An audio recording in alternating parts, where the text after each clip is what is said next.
નમસ્કાર, આપ જોઈ રહ્યા છો સ્પાર્ક ટુડે ન્યૂઝ. સમાચાર આણંદથી મળી રહ્યા છે. 121 વર્ષ બાદ વર્તમાન નરેન્દ્ર મોદી દ્વારા ઉજાગર ભારતીય સંસ્કૃતિ આજે ઉગતા સૂર્યના પ્રથમ કિરણે 10મા વિશ્વ યોગ દિનની યોગ મુદ્રા માટે 5 લાખના સહયોગની સાથે આણંદ સજ્જ બન્યું છે. 121 વર્ષ પૂર્વ અમેરિકાના શિકાગો ખાતે ભારતીય સંસ્કૃતિને નરેન્દ્ર સ્વામી વિવેકાનંદ ઉજાગર કર્યા બાદ વર્તમાન નરેન્દ્ર એટલે કે વડાપ્રધાન નરેન્દ્ર મોદી દ્વારા ભારતીય સંસ્કૃતિને વિશ્વભરમાં ઉજાગર કરવા અથાગ પ્રયત્નશીલ વડાપ્રધાન મોદીએ યોગ સાધનાથી તંદુરસ્ત રહેવા અભિગમને યુનો સમક્ષ મૂકવામાં આવ્યો હતો. યુનો દ્વારા 21 જૂનને એટલે કે આજના દિવસે આંતરરાષ્ટ્રીય યોગ દિવસ તરીકે આજના દિવસે ઉજવવામાં આવતું હોય છે. ત્યારે આણંદ જિલ્લાનો સરદાર મેમોરિયલ ખાતે સહિત જિલ્લાની વિવિધ સરકારી કચેરી, પોલીસ વિભાગ, શિક્ષણ સંસ્થાઓ ખાતે 5 લાખ જેટલા લોકો યોગ મુદ્રામાં જોડાયા હતા. આણંદ શહેર સહિત જિલ્લો યોગમય બન્યો હતો.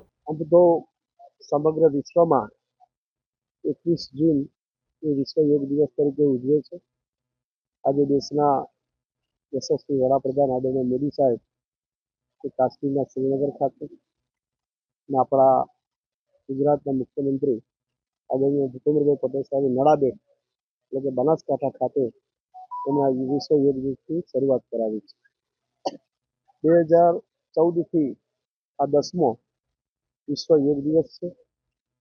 દુનિયાના અનેક લોકોએ દિવસો દિવસે જનસંખ્યાના સમૂહ દ્વારા જોડાતા ચાલ્યા છે.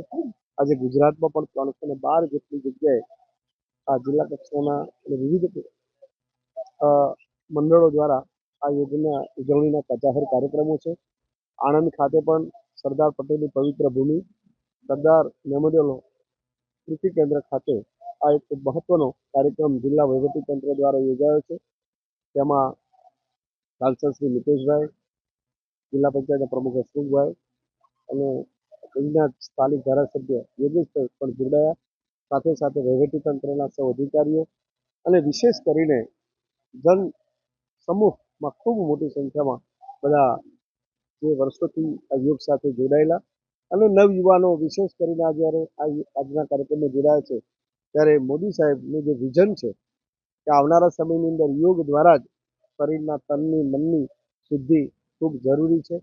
સ્વાસ્થ્ય સારું રહે અને એના જીવનમાં રોજબરોજ ટેવના સ્વરૂપમાં યોગનું એક સ્થાન મળે એ દિશાનો આ પ્રયત્ન આજે ખરેખર જન સમૂહ દ્વારા એક બહુ મોટા પર્વના સ્વરૂપમાં ઉજવાયો છે અને એ બદલ સમગ્ર વહીવટીતંત્રને પણ ખૂબ ખૂબ શુભેચ્છાઓ અને વિશેષ કરી અને અમને પણ આભાર વ્યક્ત એટલા માટે કરું છું કે આટલું સુંદર આયોજન અહીંયા પણ કરવામાં આવ્યું છે.